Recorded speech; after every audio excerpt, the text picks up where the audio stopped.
You know, we hear the term business sustainability thrown around all the time, right?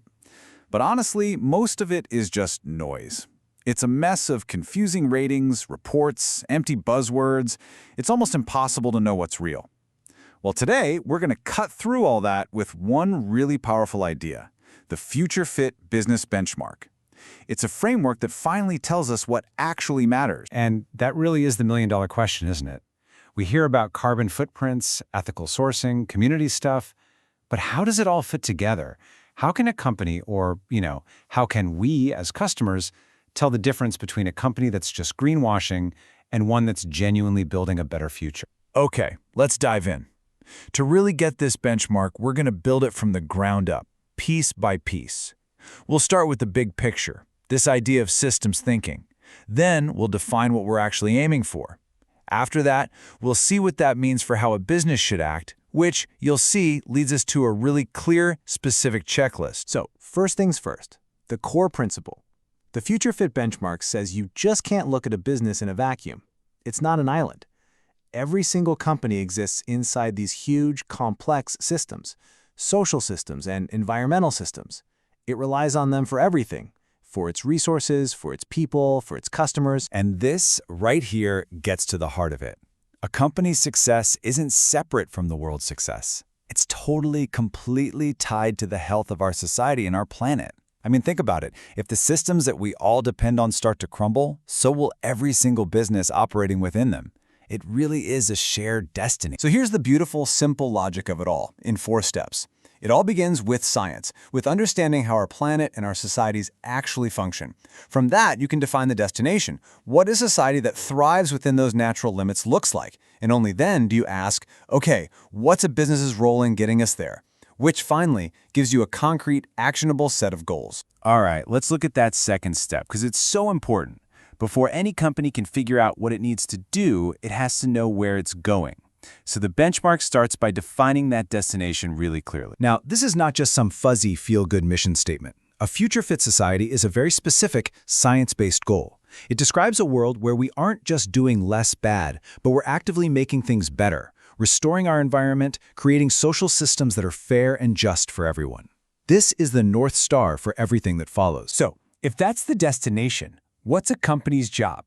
And this is where the benchmark gets really interesting, because it splits a company's responsibility into 2 totally separate categories, 2 sides of the same coin. Okay, think about it in financial terms. Every business knows it has to cover its costs just to break even, right? Well, in the same way, the benchmark says a business must cover its social and environmental costs. That means getting rid of all its negative impacts, from pollution to waste to paying unfair wages. This is the absolute non-negotiable floor. It's not being good. It's just the basic cost of doing business today. Now, once a company has hit that break-even point, once it has completely stopped causing harm, then it can start thinking about this. Positive pursuits are all the things a company does to actively make the world a better place. This is where real innovation happens, creating amazing new products, funding projects that heal the planet. This is the doing more good part. And this distinction is so critical. You just can't claim credit for doing good things over here if you're still causing harm over there. A company has to, first, get to 100% on all its break-even goals. That's the mandatory part. The positive pursuits, that's what a truly future-fit company does on top of that. Okay, so what are these do-no-harm goals? What does a company actually have to do? Well, the beauty of this framework is that it doesn't leave it to guesswork. It translates that whole break-even idea into a specific, actionable checklist. And that brings us to this number, 23. This might be the single most powerful idea in the entire framework. It tells us that for the do-no-harm part of sustainability, there's a finish line. It's not some vague, endless journey.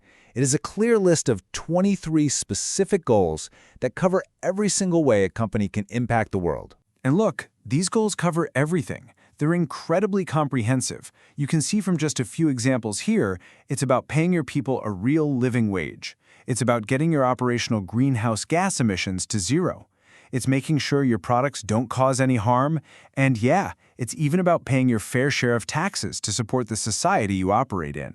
It covers the whole shebang. This quote really just says it all, doesn't it? The benchmark isn't about getting an A for effort or a B+ in sustainability.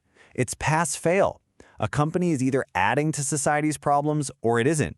You don't get partial credit when the goal is to stop causing harm. So, I'll leave you with this final thought. Just for a second, forget about doing more good. Just imagine a world where every single business simply stopped causing harm, where every single employee earned a living wage, where all operations were clean, where all products were safe, and all companies paid their fair share. Remember, that's not even the end goal. That's just the baseline. But just think, what kind of world would that be?